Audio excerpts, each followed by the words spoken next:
یہ فرماتے ہیں کہ کیا اسوہ حسنہ اور سنت نبی صلی اللہ علیہ وسلم میں کوئی فرق ہے؟ وضاحت فرما دیں۔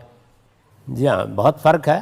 دیکھیے، سنت کا لفظ تو استعمال کیا جاتا ہے دین کی اس روایت کے معاملے میں جو تمام نبیوں سے چلی آ رہی ہے۔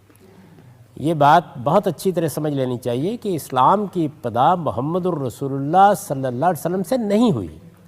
محمد الرسول اللہ صلی اللہ علیہ وسلم دین کے آخری پیغمبر ہیں، اسلام کے آخری پیغمبر ہیں۔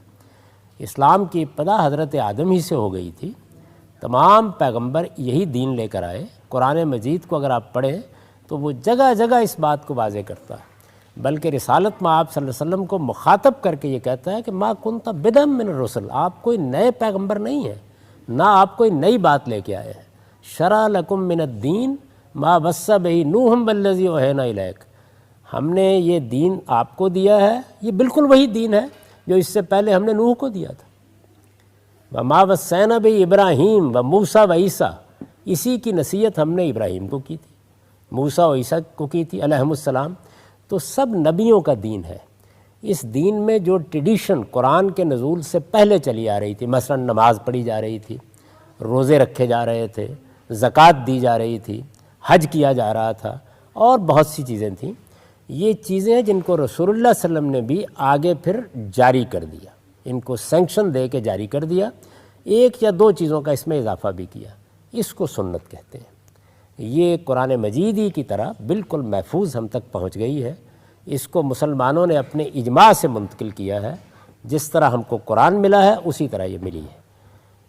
تو ایک بات تو یہ بہت اچھی طریقے سے سمجھ لینی چاہیے کہ سنت کا لفظ اس کے لیے بولا جاتا ہے۔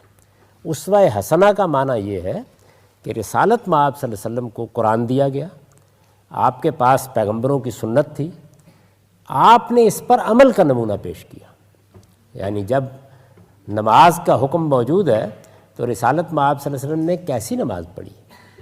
رسالت میں آپ صلی اللہ علیہ وسلم کی نماز میں کیا خشوع تھا، کیا خضوع تھا، کیا اہتمام تھا، کیا خوبصورتی تھی؟ جو احکام اللہ نے دیے ان پر آپ نے کس خوبی کے ساتھ عمل کیا؟ ان چیزوں کو جب بیان کیا جاتا ہے تو اس کو اسوہ حسنہ کہا جاتا ہے۔ یعنی قرآن مجید ہم کو بتائے گا، یا مثال کے طور پر سنت سے یہ معلوم ہوگا کہ نماز کے لیے وضو کرنا ہے، تو اس کے بنیادی احکام بتا دیے جائیں گے، لیکن رسول اللہ صلی اللہ علیہ وسلم وضو کرنے میں کیا اہتمام کرتے تھے، کیا خوبصورتی اور کیا حسن ہوتا تھا، آپ کی نماز میں کیا خوبصورتی اور کیا حسن ہوتا تھا، اس کو جب لوگ دیکھتے تھے تو اس کو آگے بھی بیان کرتے تھے۔ اس کے لیے اسوہ حسنہ، بہترین نمونہ، اسوہ حسنہ کا مطلب ہے بہترین نمونہ، یعنی دین پر عمل کا جو نمونہ آپ نے پیش کیا، ایک ہے دین اور ایک ہے اس پر عمل کا نمونہ پیش کرنا، اس کو اسوہ حسنہ کہا جاتا ہے۔